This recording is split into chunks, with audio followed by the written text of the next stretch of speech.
But this is an emblem, Laura, of our cultural decay. When you can't even make uplifting or joyous movies around the holidays, you have to extend killing, mutilation, maiming, and death.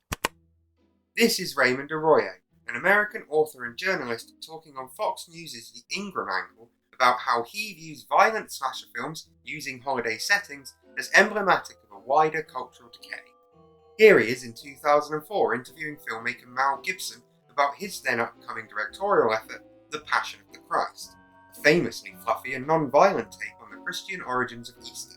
And of course, we fiddled with his facial features a bit, Right. made him look like he comes from a more rugged time, and make him look like he comes from the Middle East. He looks Semitic in the way he looks Right. Semitic.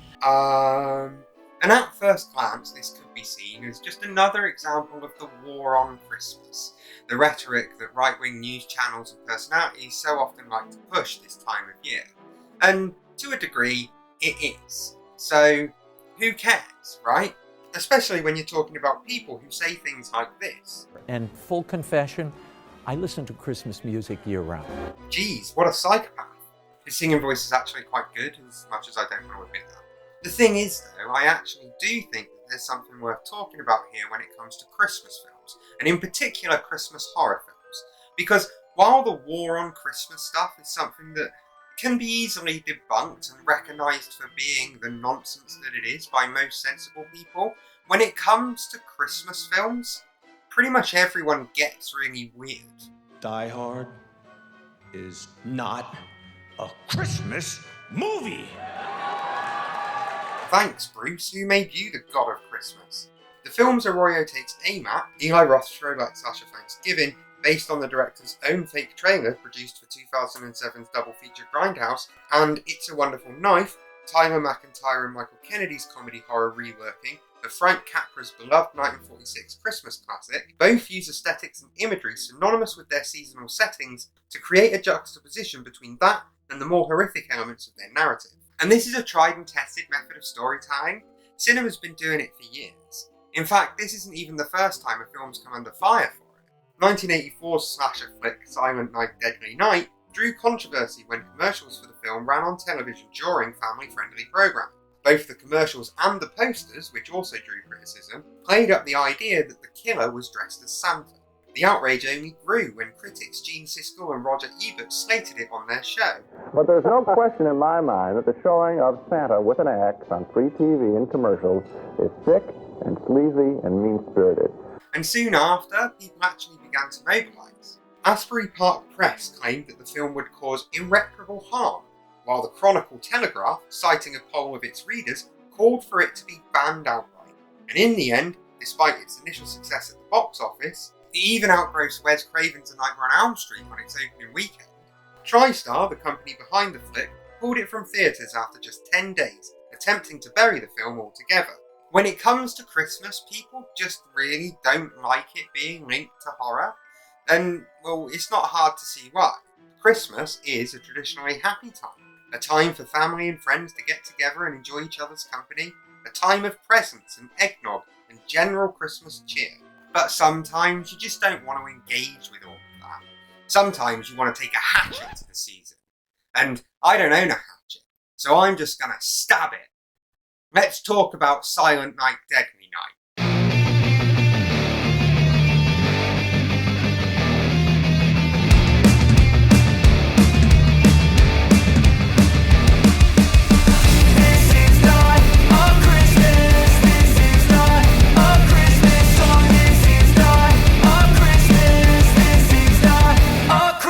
The Christmas tree's on fire, Santa's holding the lighter. My parents are both liars, I got gifts but one subscribers. Thanks for the candy basket, oh got another jacket. My stocking's filled with acid, am I dreaming? What just happened? This is not a Christmas, this is not a Christmas. She just goes a little mad sometimes. We all go a little mad sometimes. Alfred Hitchcock's Psycho is often cited as being the film that gave birth to the slasher genre, and it's not hard to see why. The film's most iconic sequence, the infamous shower scene, boasts all the hallmarks that would become synonymous with the subgenre. There's the shadowy, faceless killer, an innocent young blonde, a phallic murder weapon, and, of course, lots of blood. So, all the good stuff.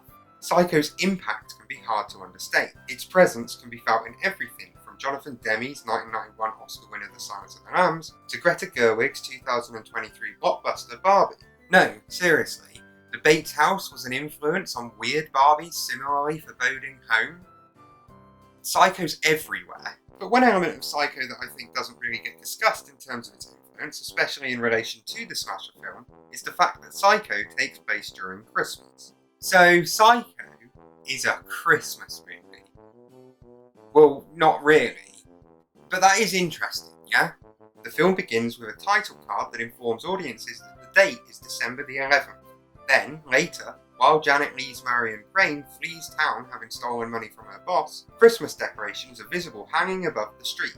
From that point on, Christmas is conspicuously absent from the rest of the movie.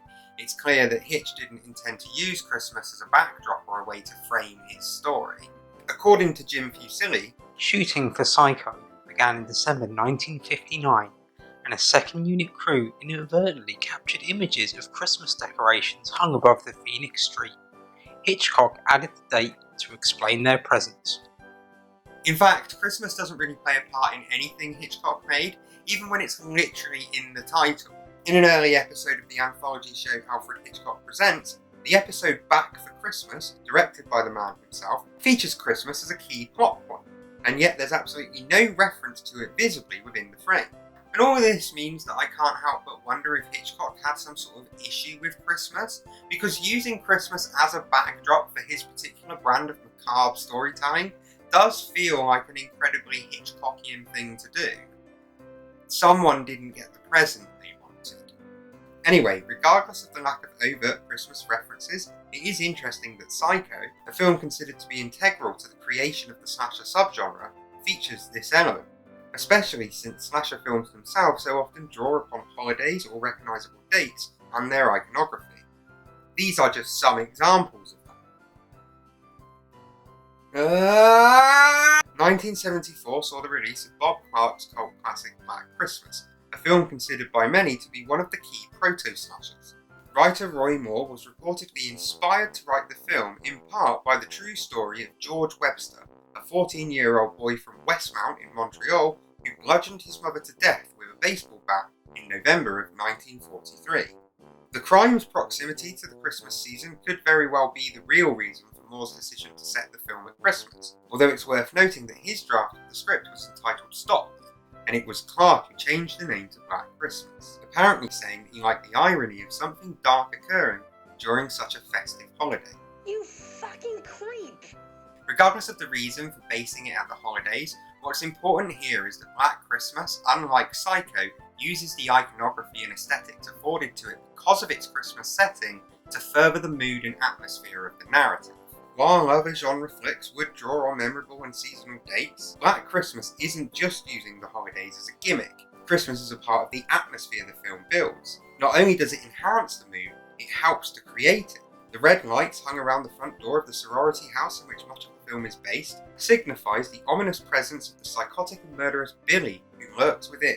While one of the film's most iconic and upsetting sequences, the murder of Margot Kidder's Barb, is offset by Christmas carolers singing into the night, giving the entire thing an extra layer of discomfort. And I'd actually go so far as to say that there's something oddly beautiful about the way that Clark chooses to shoot this scene. It's artistic.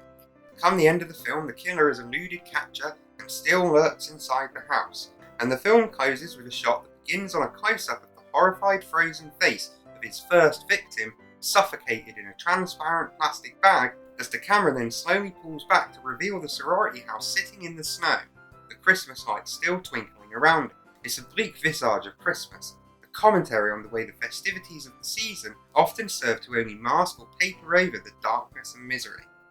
Black Christmas understands the extra layer that the seasonal setting brings to it. Its dark, oppressive mood and atmosphere is perfectly contrasted with the festivities of the season. This is the power Christmas has when it combines horror in that way. Unlike other holidays cynically forced into slasher films to give them an edge, setting a film so noticeably at Christmas brings with it all the collective social expectations of the season. This is why it's noticeably odd, I think, that Christmas just disappears from Psycho. While the literal real-world reason may very well be that Hitch just didn't mean to make a Christmas film, when viewing it knowing Christmas is right around the corner, you do have to kind of wonder, where's all the Christmas stuff? Why are there no decorations in the store? Why is there no tree at the motel? Why is it that absolutely no one in the film seems to care that it's Christmas? Christmas is such an overwhelming presence that if it's there on the screen, it literally transforms everything else around it. Suddenly you're not just making a movie, you're making a Christmas movie. And this, offset with horror, usually tends to enhance the horror. But there's another element to all of this that I think it's worth talking about. As author Matthew DeP writes, for many, the Christmas season is a magical period, steeped in nostalgia and precious memories, a time to mark the observation of the birth of Jesus Christ. Others view the season with contempt, disgusted with the excess of consumerism, unpleasant visits with in-laws and extended family, or worse, reliving unhappy and traumatic events from Christmases past. These varying viewpoints are important in contextualizing the early controversies of the Christmas horror film. But they also provide a partial explanation to the popularity of the Christmas horror subgenre among those seeking an exhilarating alternative to the sickly sweet feel-good Christmas movies found on the Hallmark Channel. I agree with this. I think Christmas horror offers a kind of release for people that don't necessarily want to engage with the veneer of saccharine festivity that inevitably comes with the season. Christmas can be exhausting, especially if you're unable to or simply don't want to engage with the traditions and expectations that the season inevitably brings with it. But what happens when a film actually actively engages with this? As much as I love Black Christmas, Christmas is very much the backdrop to the horror. For all its striking imagery and tension-mounting storytelling, Christmas here serves as window dressing, and while it's used effectively to enhance the mood, the narrative itself never really explores it in any meaningful way. So what happens when a horror film does do that? What happens when a horror film actively, narratively and thematically engages with the season? What happens when Christmas is the horror? Silent Night, Deadly Night tells the story of a man named Billy. I don't know if this is a purposeful nod to Carl's film or not, but it's funny to me that two of the most iconic Christmas horrors share a name. One Christmas, Billy, played by actor Robert Brian Wilson, having witnessed his parents' horrific murder at the hands of a man dressed as Father Christmas as a child, goes on a violent killing spree after he is forced to fill in for the store Santa where he works. And at first glance, this is an obviously cynical attempt to cash in on a formula made famous by John Carpenter's Hallow Ian. At the time of its release, that initial slasher boom was very much on the way out, and had grown stale and repetitive. In 1980, Gene Siskel and Roger Ebert dedicated an entire episode of their show Sneak Preview to slashers, which they called Women in Danger films. They had this to say. Now, week after week, these are the kinds of movies we're getting. It is relentless. Every film company seems to be making one of these movies or distributing one that some fast buck artist has already made. In addition to the films we've already mentioned this season, we also have He Knows You Are Alone, Motel Hell, Phobia, Mother's Day, Schizoid, Silent Scream, and I Spit on Your Grave, which is easily the worst of this disgusting bunch. By the time we reached 1984 then, with Silent Night, Deadly Night, the entire genre was in a spiral. And Nightmare on Elm Street, which would also be released in 1984, on the same day no less, would actually breathe new life into the genre, kickstarting a second phase of slashers with a supernatural bent, and ultimately paving the way for my beloved Chucky. I knew it! You're not real.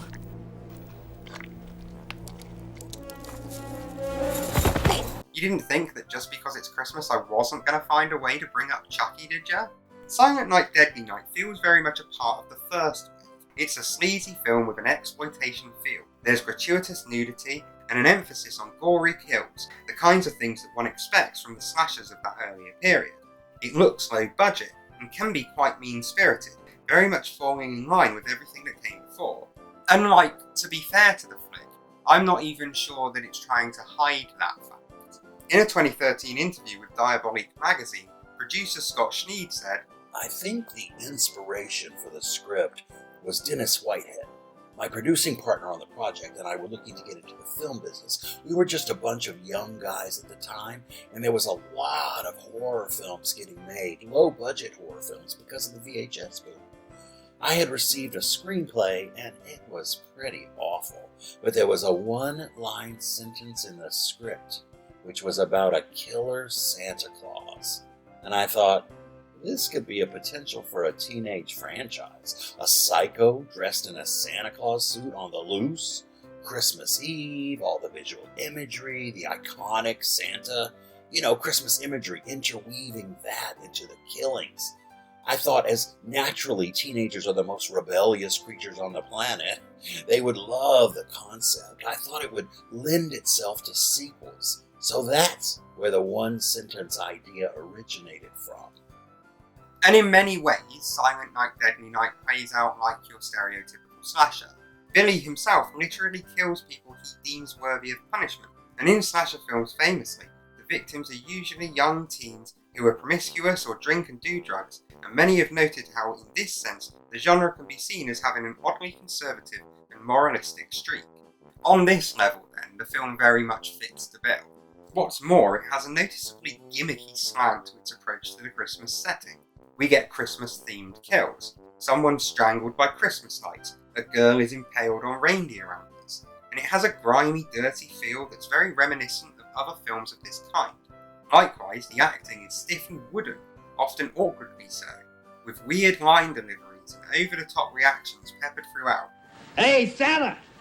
Santa, you better sober up. You got a long night ahead of you."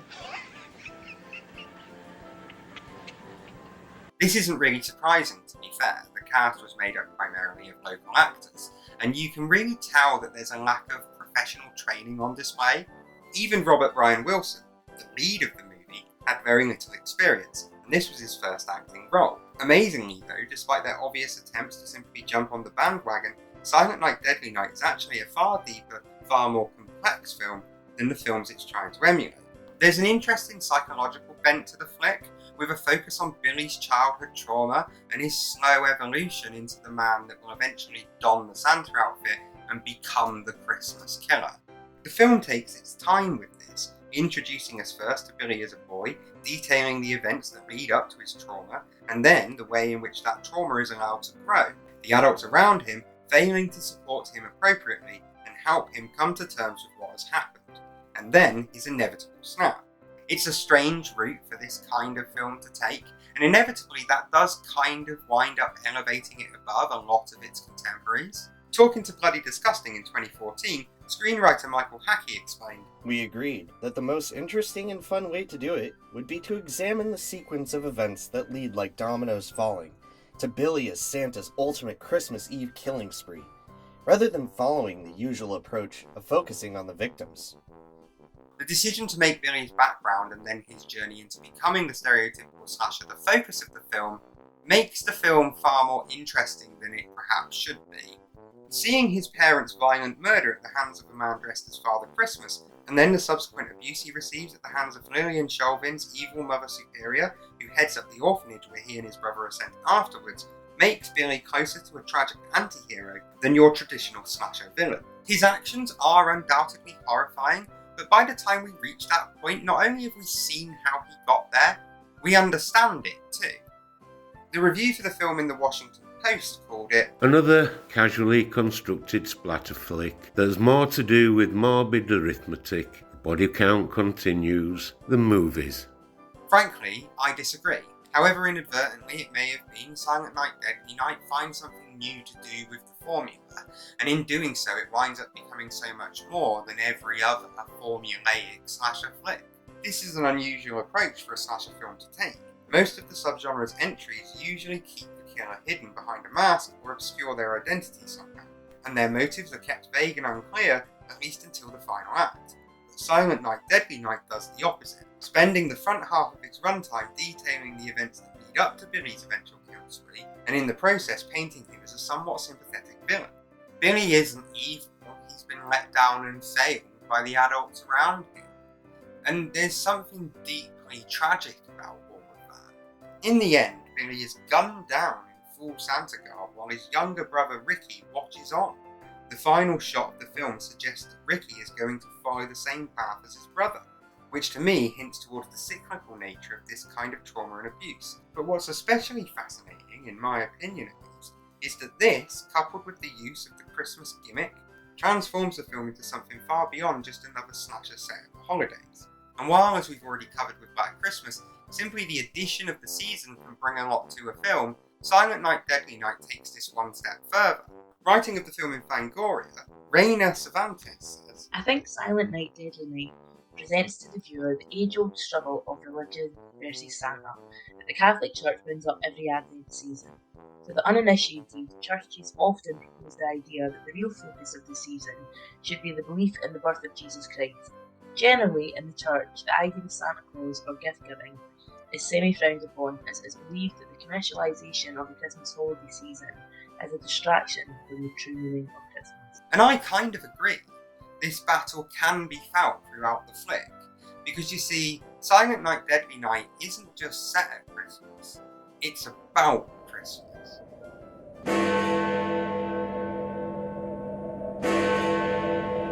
It was snowing outside. The house was freezing, so I went to try to light up the fire, and that's when I noticed the smell. There's a moment in Joe Dante's seminal 1984 comedy horror Gremlins that perfectly captures the darkness that runs beneath the festive season. Having escaped from the titular terrors and taken refuge with Zach Galligan's Billy, oh look, another Billy, Phoebe Cates' Kate recounts a tragic story from her childhood. After he disappeared on Christmas Eve, her father was finally discovered several days later dead and in the chimney dressed as Santa Claus. He had intended to surprise her, but slipped and broke his neck. This story is horrifying, and it's made all the more horrifying by the fact that it's seemingly at odds with the film around it. Gremlins is a fun little monster movie, gleefully poking fun at the holiday season, in particular the commercialisation of it. And then suddenly, in the midst of all this action, we get this nightmarish vision of the worst Christmas imaginable. Many have questioned why the scene was even included, and Steven Spielberg, who served as producer on the film, even fought to have it removed. And I get it. It drags the seemingly Looney Tunes-esque zany antics of the Gremlins screaming into the real world. It's not a nice feeling. The story is outlandish, but it's also kind of believable, and that forces you to recognise that while it's hilarious and fun watching the Gremlins tear Christmas apart while they destroy the town of Kingston Falls, there's literally nothing funny about a little girl finding her dead father dressed as Santa Claus halfway up the chimney. Obviously, Dante refused to cut it. To him, that story was the whole point of the movie. Talking to Film Comment, the director said, "The tone of the movie is summed up in that speech. She's telling a story that's completely ridiculous. However, if it actually happened to you, it would be horrible. It's like the guy falling on a banana peel. It's funny if you're across the street, but not funny if you break your back. I like the complexity of it. Originally, it wasn't her character who told that story. It was a guy who owned a McDonald's. When that character and that bit disappeared, I said to Chris, I hate to lose that character and that speech. Let's give it to Phoebe's character, Kate, because she doesn't have much stuff going on except being the heroine. And this gives her a secret. The audience has to find out what it is. She doesn't like Christmas. Well, why not? And now we find out why." When I first read this, I was like, okay, I guess that sort of makes sense from a filmic perspective, and it certainly does seem in line with Dante's humour, but why am I relating to it so much? I mean, my dad didn't die in a chimney dressed as Santa Claus when I was little, so what's the deal? And then it hit me. Christmas sucks.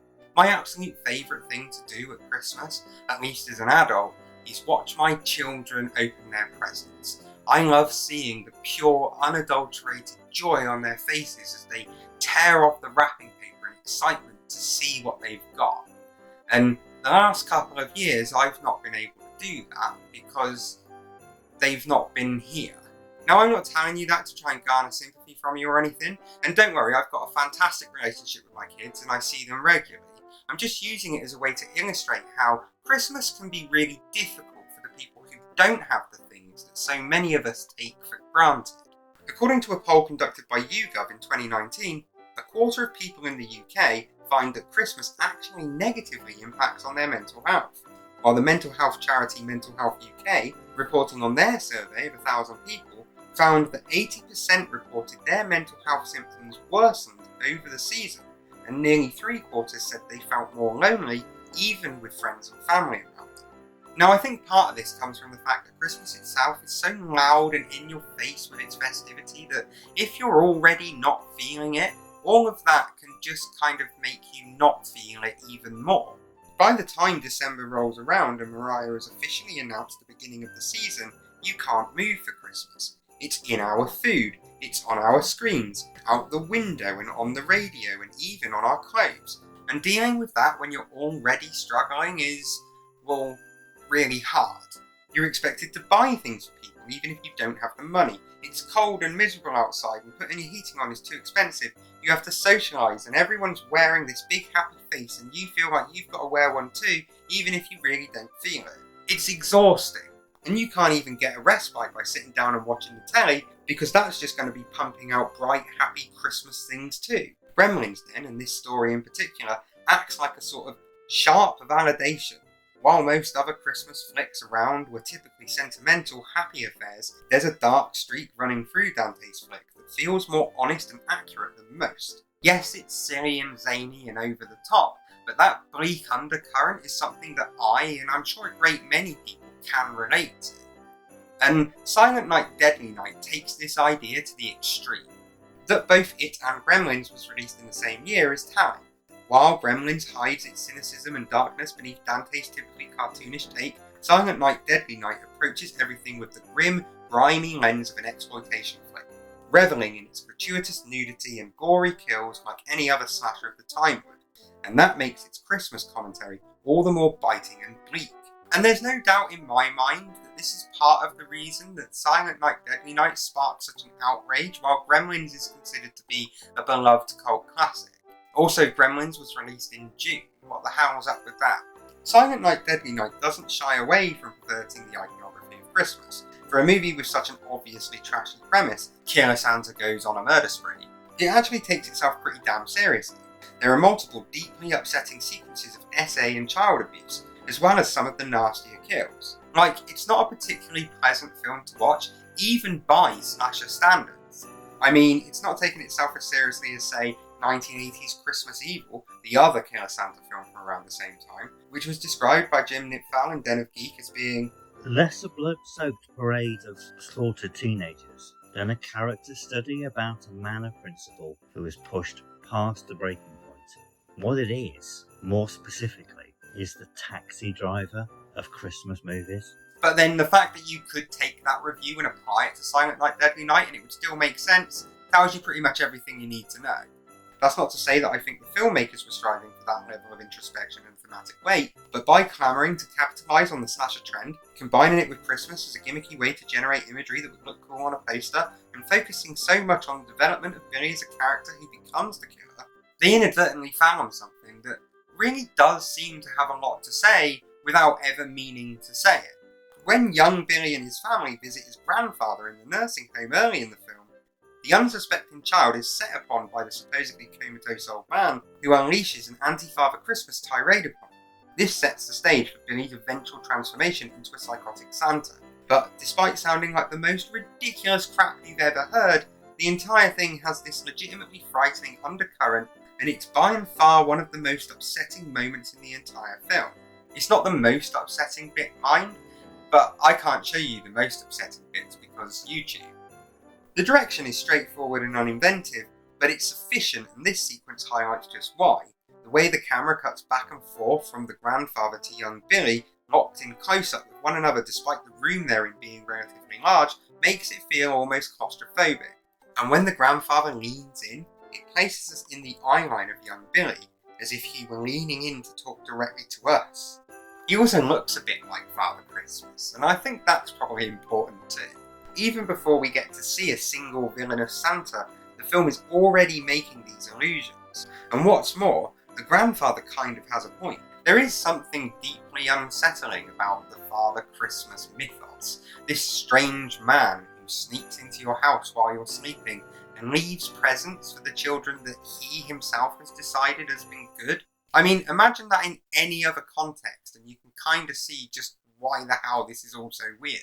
This particular element of the Santa mythos has been used by filmmakers many times and to varying degrees of success. In the 1972 Amicus Portmanteau horror Tales from the Crypt, actress and author Joan Collins plays Joanne, a mother who must fend off a murderous psychopath dressed as jolly old Saint Nick after she murders her husband, in a segment entitled An All Through the House. It's perhaps one of the earliest examples of the psycho killer Santa on screen, and the story would also be adapted by HBO for the TV series of the same name. It takes on everyone's favourite gift giver and positions him as a literal home invader, murderous and destructive, and something to be feared. That he does ultimately gain entry when Joanne's daughter lets him in, mistaking the killer for the real Santa Claus, is the icing on the macabre Christmas cake. Naughty or nice?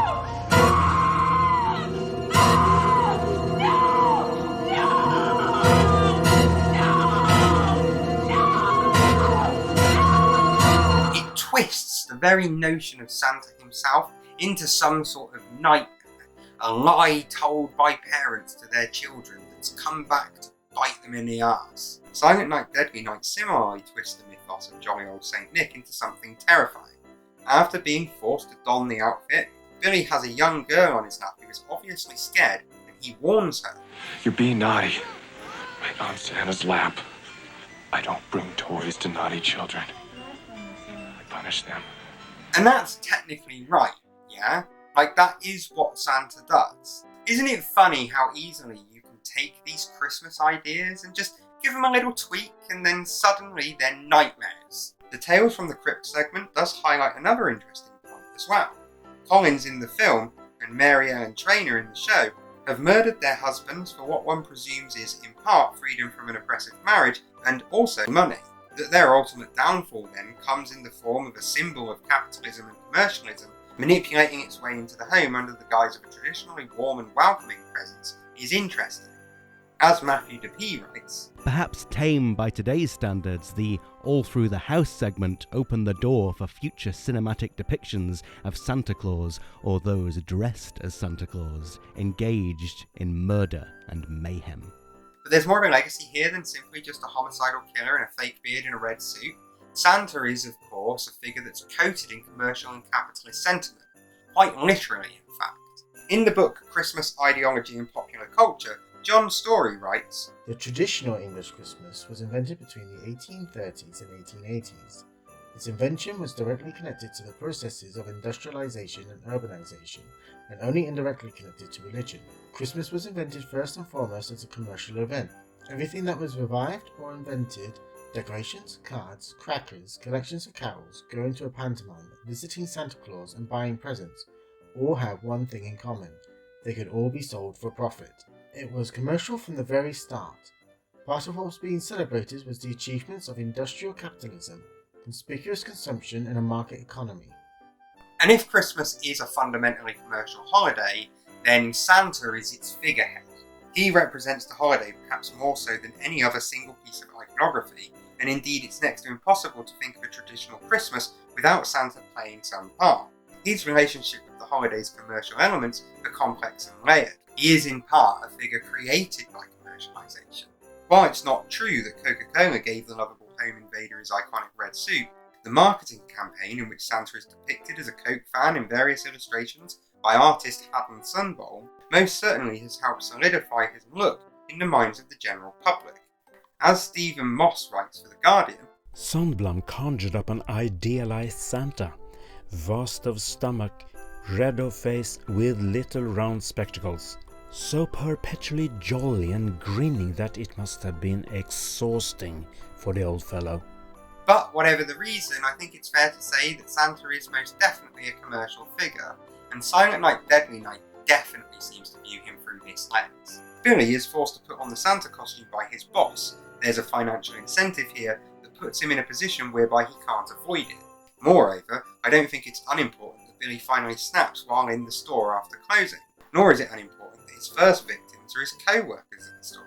Much like the twisting of the Santa mythos against children who believe it, here we see the twisting of Santa as a capitalist icon into an agent against it.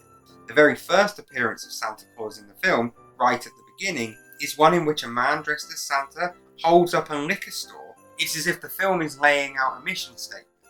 Capitalism itself has created the figure of its own destruction. And that's deep for a really crappy Christmas movie from the 80s. Hell, even the doomed shopkeeper says, "So it's not all phony sentiment, is it? A lot of it's genuine greed." All right, you. So to say that Silent Night Deadly Night takes a particularly cynical view of Santa and all that he represents in this regard is, well, obvious. Even good Santas don't make it out alive. And this does, I suppose, fall in line with the thinking of some of those by the Christian persuasion that Santa and commercialism and all of that stuff has kind of ruined the true meaning of Christmas. And to be fair, while for many people that doesn't really factor into how they celebrate the holidays, and I mean I can only speak for myself here, but Christianity's got bugger all to do with what I do at Christmas, it would be silly to try and argue that that isn't in some way a key element of what, well, Christmas actually is. Indeed, it's even a part of Santa himself. St. Nicholas of Myra, an early Christian bishop, is widely considered to be one of the major influences for the Santa myth. But that hasn't stopped many Christian movements throughout history from taking issue with the Santa Claus figure when it comes to the season. In Germany, Sinterklaas, a figure who, much like Santa Claus himself, is based on Old St. Nick, became a target for the Protestants after the Reformation. Instead, Jesus was given the role of gift giver and was known as Das Christkindl, which is how we get Kris Kringle. I thought that was interesting. What do you want? Reams and reams of research? Who do you think I am? H-bomber guy? More recently, we've seen examples of this opposition crop up too. In 2021, an Italian bishop told a group of school children that Santa is an imaginary character, and according to one of the teachers who was there at the time, when one of the kids pointed out that their parents had told them otherwise, the bishop said that they should tell their parents, "You tell lies." Elsewhere, Dale Partridge, an American pastor and author of the children's book Jesus and My Gender. Wow, okay. I bet this is going to be great. Nothing to see here. Oh. Said in a YouTube video uploaded to his Relearn channel. Ultimately, the Santa lie will break down trust between you and your child. But even more seriously, do you believe that after 5 to 10 years of telling your children to believe in and behave for a man they can't see, that they won't apply their broken trust toward the other man that you told them to believe in and behave for, who they also can't see, Jesus Christ? Okay, pause here for a second. That's the language of a manipulator and an abuser. Are you really actively arguing against critical thinking and openly admitting that it's in an effort to get children to not question something?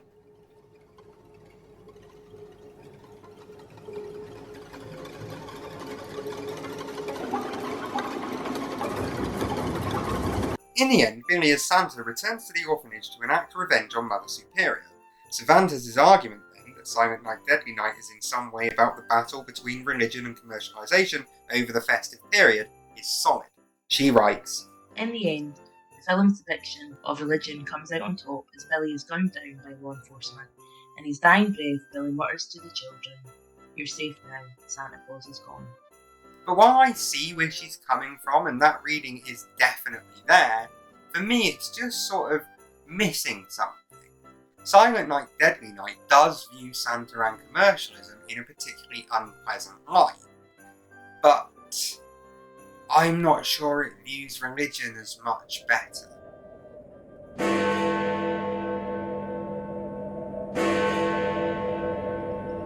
Hello, you there, boy? Me, sir? Yes, you, my good fella. What day is today? Today? Why, it's Christmas Day, of course. Christmas Day.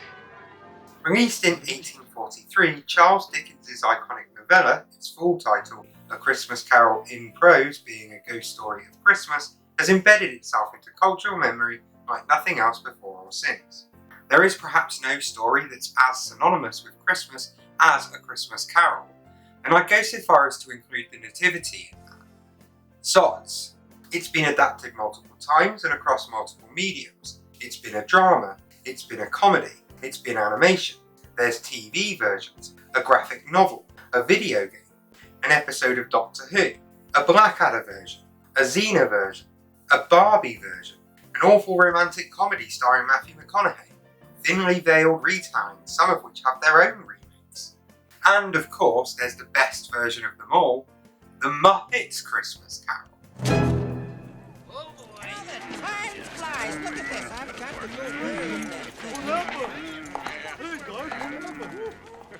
Humbug.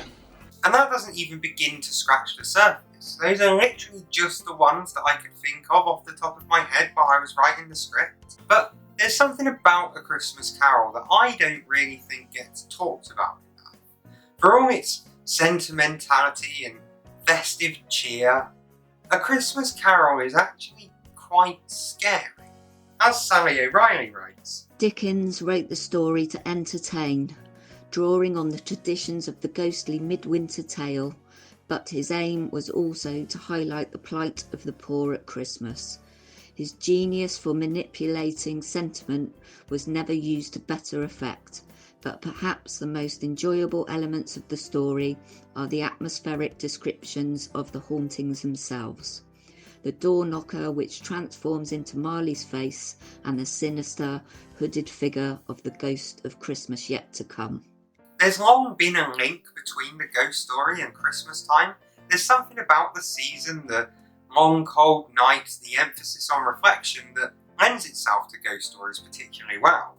British author M.R. James, who is often regarded as being the father of the modern ghost story, read many of his stories to his friends over Christmas. And that was a tradition that was then picked up by the BBC when they began adapting his works into their Ghost Stories for Christmas strand, a series of made-for-television films that were shown annually, first in the 1970s, and more recently as well thanks to the League of Gentlemen's Mark Gatiss. But when we think of these stories, we don't really tend to think of them as being the same thing as slasher films. Ghost stories are more about atmosphere and mood. A slasher is about boobs and blood. Ghost stories are literary and classic. Slashers are cheap gore fests with nothing much to say. Ghost stories are high art. They are complex studies on big topics like life and death. Slashers are dumb popcorn fodder with lumbering masked maniacs wandering about punching off people's heads.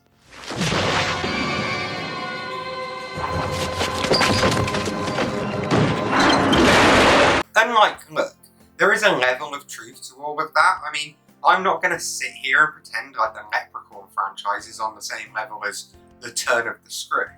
But if you think people like Dickens were above using shock value and gore to entertain, well... At this the spirit raised a frightful cry, and shook its chain with such dismal and appalling noise, that Scrooge held on tight to his chair, to save himself from falling into a swoon. But how much greater was his horror, when the phantom, taking off the bandage round its head, as if it were too warm to wear indoors, its lower jaw dropped down upon its breast. Yeah, his jaw fell off. So what is it then that has something like Christmas Carol becoming a holiday classic, or something like Silent Night Deadly Night gets cancelled and has Gene Siskel and Roger Ebert saying things like this? You people have nothing to be proud of, even if you made a few bucks off of all the negative publicity. Your profits truly are blood money. I'm glad you mentioned those people's names, because quite frequently they think, gee, we'll make this exploitation film, we'll be able to buy our Mercedes and live in Bel Air, and nobody will ever know what we did. But I would like to hear them explaining to their children and their grandchildren that it's only a movie. Well, there's lots of reasons, obviously. For one, Silent Night Deadly Night relishes on its gore. That's almost the purpose, and the same goes for the nudity, whereas Dickens is admittedly using gore to conjure mood and enhance the atmosphere. But ultimately, I think all of this can sort of just be boiled down to the story's core message. A Christmas Carol is very much a positive story. It celebrates Christmas. Scrooge learns his lesson at the end and embraces the Christmas spirit. He's miserable, and that's turned him cruel, but come the story's close, he's transformed into someone who shares the joy of Christmas to all around him. Whereas Silent Night Deadly Night just hates Christmas with a passion, and no one learns a lesson, and everyone is horrible, and in the end it just turns into a killing spree, and then Billy gets shot. Merry Christmas! It's almost as if it's the antithesis of A Christmas Carol, and in order to understand just how much that's the case, we first need to understand how the film views religion. So, let's talk about its director. Charles E. Sellier Jr. was born in Missouri in November 1943. His relationship with religion seems to have been a complex one. He was born a Cajun Catholic, but later became a Mormon, and then an evangelical Christian. According to his friends, he was devoutly religious, studied the Bible, and prayed every day. While he initially worked producing commercials and industrial films, Sellier would first try his hand at narrative filmmaking with the 1973 comedy western The Brothers O'Toole. To say that his faith influenced his filmmaking is, well, obvious. He made several faith-based pictures. But what's especially interesting is the variety of his output. He was no doubt more a journeyman than an auteur, but nonetheless, despite writing and producing over 30 feature films and 230 television shows, he seemed to bring a lot of himself to the movies he made. In the mid-70s, Sellier would join Sun Classic Pictures, a company known for their pioneering fourth wall technique, the art of renting theatres outright, acquiring four walls instead of being partners with the owners, blitzing the media to promote a week or two of heavy attendance, then moving on to the next territory. And through them he would produce the documentaries In Search of Noah's Ark, exploring the alleged final resting place of the titular vessel, Beyond and Back, exploring near-death experiences, and In Search of Historic Jesus, exploring the historical accuracy of Jesus as depicted in the Bible. All three of these were part of a series made by the studio that claimed to present historical truths behind Christian beliefs. No comment. Sellier's first success, though, came in the form of 1973's The Life and Times of Grizzly Adams, loosely based on a story of John Grizzly Adams, a California mountain man who trained wild animals, including bears, that he captured for various entertainment venues and animal enclosures.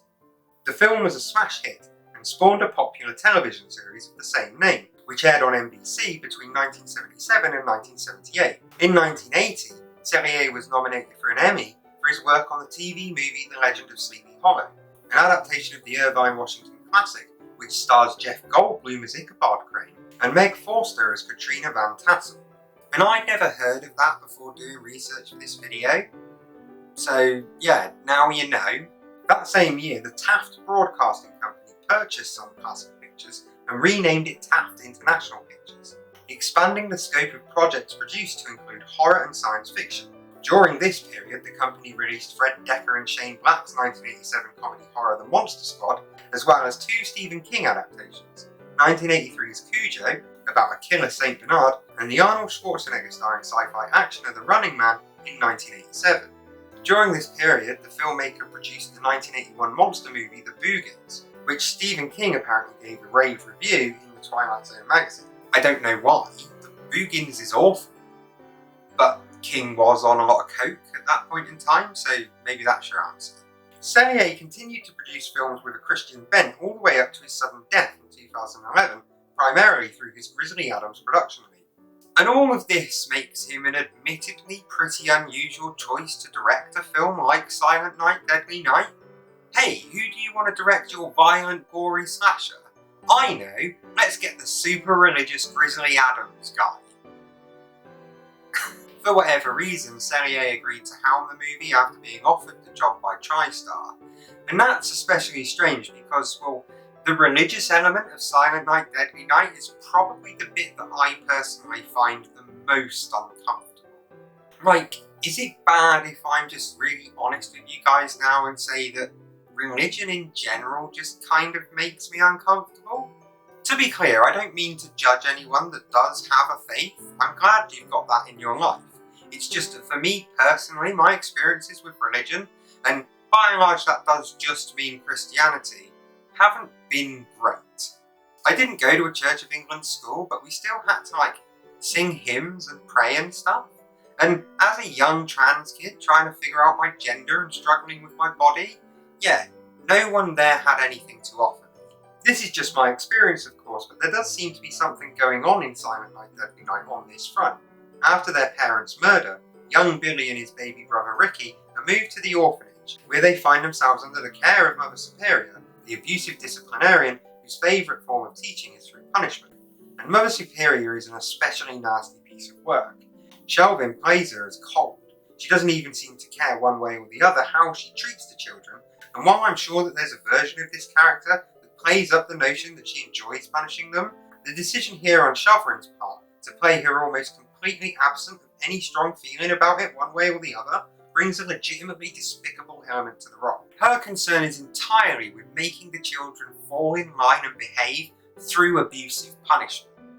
And that makes her an especially nasty character. She views the actual punishment itself with complete and utter apathy. In many ways, she's the film's true antagonist, and that's a very interesting part of all of this.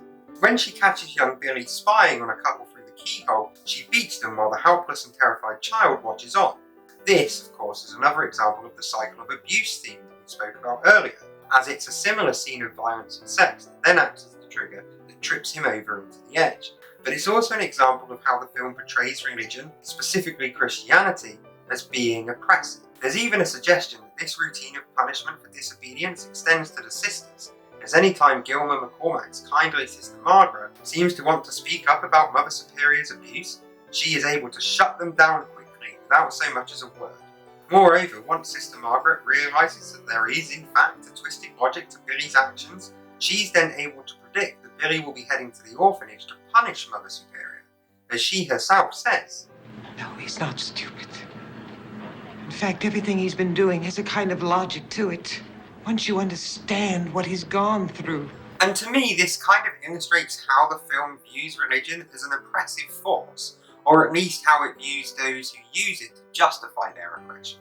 How all of this fits in with Cellier's personal beliefs, I don't entirely know.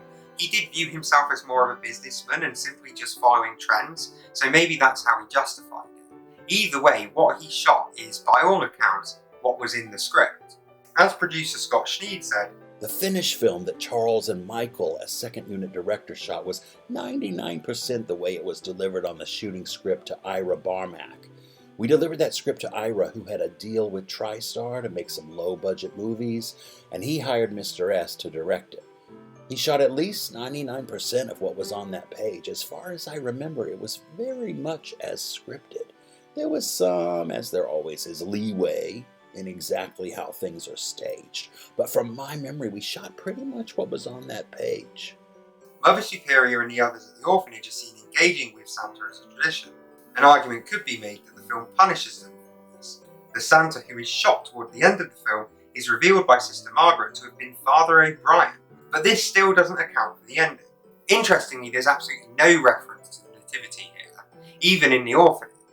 Children are showing opening presents, we see that they have an annual visit from Santa, and yet there's no sight of a manger or three wise men or indeed of the baby Jesus. And I think this could be seen to be meaning one of two things. The first is that despite religion playing a role within the narrative, the film takes the stance that it is separate from Christmas, and thus its depictions of Christmas are entirely one of a commercial holiday void of any Christian connotations. This works. Christmas in Silent Night, Deadly Night is very much visualised as being Santa and presents and Christmas trees and toy shops. And in this regard we can see how Cervantes' reading of the film is a good one.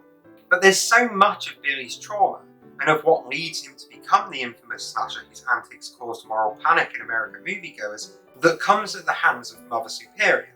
And this is important, I think, because it illustrates just how the film seemingly draws a line between the commercialism of Christmas and of religion itself. There does seem to be a direct parallel drawn between Mother Superior's interpretation of her religion and Father Christmas's own naughty or nice ideals. Billy's trauma is from both the horrific tragedy he witnessed as a child and the abusive discipline doled out on him at the orphanage, and ultimately what he winds up doing is conflating the two. In Billy's mind, the Santa he saw murder his parents was punishing them for bad behaviour. That's just what Santa does, just like that's what Mother Superior does. So when he dons the Santa outfit, he becomes the arbiter of who has been naughty and who has been nice, something that both religion and Santa claim to be. And this brings me nicely to the second way in which one might interpret the lack of traditional Christian iconography present in Silent Night, Deadly Night. In the world of Silent Night, Deadly Night, there's no difference between the commercialism of Christmas and the religious elements. They're the same thing. John Story writes, although it is clear that the 25th December is not the actual date of the Nativity, It is possible to acknowledge this and to claim that it does not matter, as the date was chosen to celebrate the Nativity without any corresponding claim that this is the factual date of Christ's birth. In other words, we do not know when he was born, but we have chosen a date to celebrate his birth. Essentially, although the Nativity may not have taken place on that date, and although the commercial elements of Christmas are pretty much entirely unconcerned with the religious aspects of it, that doesn't really matter. The two are still interlinked. Whether it's about the religious element or the commercial one, or just about spending time with friends and family, it doesn't matter. Christmas is all of those things at once, and thus the imagery and iconography of Christmas becomes two all at once. And this is sort of how I see it. Silent Night, Deadly Night isn't saying that commercialism is the villain, nor is it saying that religion is. For Silent Night, Deadly Night, the real villain is just Christmas. Or rather, how much we're all exposed to it. Over time, through the media that we consume and everything, it's all just sort of merged into one big giant Christmas sludge, covered in tinsel and goose fat and a Terry's chocolate orange. Christmas itself has become its own religion, adopting all of these ideas and images and everything, until eventually it's become so all-consuming that it literally takes over our lives for an entire month out of the year. And that's assuming you only start celebrating it in December. I know people that the minute Halloween is over, they get out the tree. I don't get it. For me, Halloween starts at Halloween, then lasts all the way round until the next year, when Halloween starts again. Christmas is a huge part of the calendar year, and it literally takes over our lives. Celebrities come out pushing Christmas products. Politicians come out pushing whatever they think a Christmas message is. The walls of pubs, schools, doctors' offices are adorned with Christmas decorations. It's got its own movies, it's got its own TV shows, it's got its own songs, it's got its own drinks and food and everything else, and yeah, it's got its own expected behaviours. It's got its own ideology. If you're not feeling the Christmas spirit, you're an outcast. God, say you hate Washington's birthday or Thanksgiving and nobody cares, but say you hate Christmas and everybody makes you feel like you're a leper or something. That's true. And this is the core of A Christmas Carol. Screw your misery, screw your trauma, screw your heartache. It's Christmas. And Christmas must come first. So if you're miserable around this time of year, then you're literally a Scrooge. Scrooge is a man who purposefully left people in poverty, including a sick child, who values business and money above literal actual people. And that's what you get called if you're not feeling it. Basically, people are just saying you're a Tory. But that's just nonsense, isn't it? There are lots of reasons why someone might be struggling at Christmas. You might be having money problems. You might be feeling really depressed. You might not be able to go and see your family. You might have lost a loved one. You might be suffering from some kind of trauma. You might just not be in the mood. You might be really, really tired. I mean, there are countless reasons why you might not be able to put on the face for Christmas. And all of them are okay. That's okay. It's okay to not be in the mood. And if you're not, horror movies got your back. Silent Night, Deadly Night is the antithesis of A Christmas Carol because A Christmas Carol conflates being an absolute scumbag of a person with not enjoying the Christmas season, and that's all part of the problem. You know, Dickens has a lot to answer for. Silent Night, Deadly Night, meanwhile, shows us just how much that attitude, that if you're not getting into the spirit of the season, you're a miserly and cruel individual, can not only be wrong, but also be dangerous. Christmas is pushed upon Billy at every turn. Mother Superior forces him to sit on Santa's lap. The decorations are in his face at every point at work. Even when he tells his boss that his parents are dead, and that's why he's sad, his boss turns Christmas on him. You can't escape it. Christmas is everywhere. But not liking Christmas, that doesn't make you a Scrooge. You don't have to be on board with Christmas all the time. I'm really struggling this year. I've hurt myself. I've asked for help. I've begged for help. I've cried. It just doesn't get any better. I'm really excited to see my kids, watch them open their presents. I can't wait. But it's been a really hard year. There's been transphobia and war and money troubles and political parties spreading hate and people saying horrible things about me and people that I love. People saying horrible things about my community, about my brothers and sisters and everything. There's been systemic oppression that's been working to make everyone's lives harder, make my life harder, make it impossible for us to get out of this situation. It's isolation and loneliness and misery, and I'm so tired. And I'm so sad.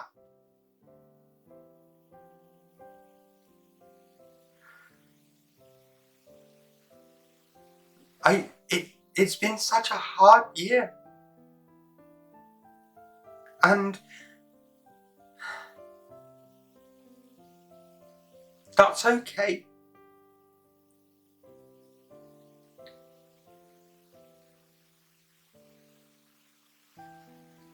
That's okay. Because it's okay to not be okay.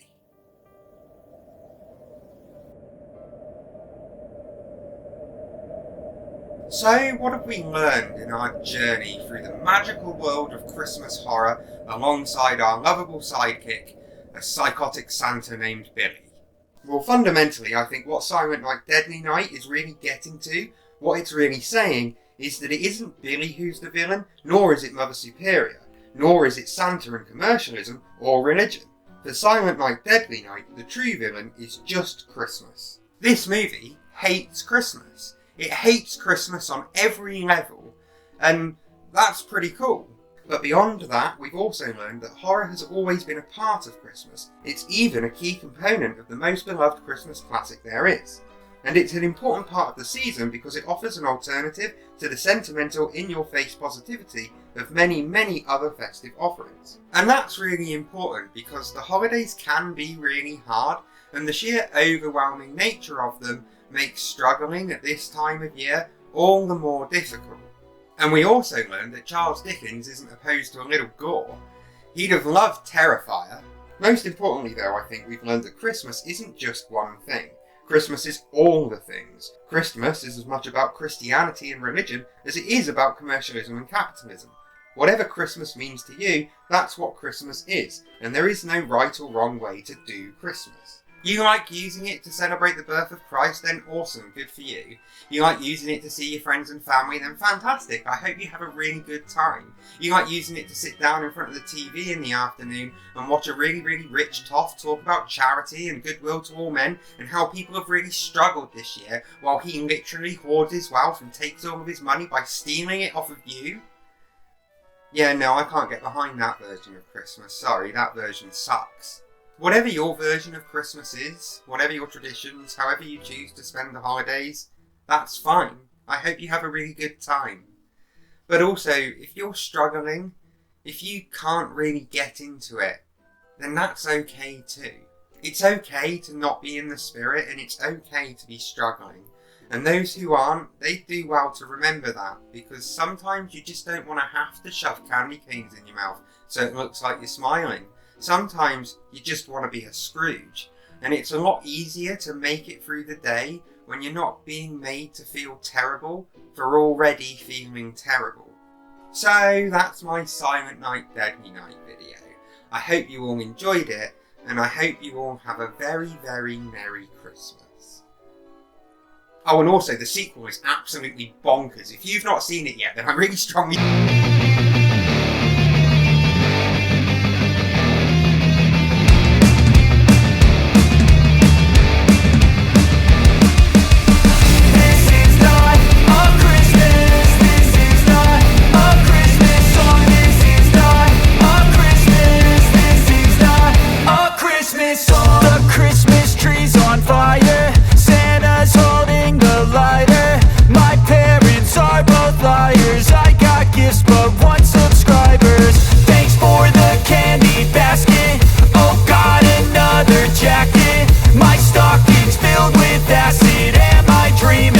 Just happened.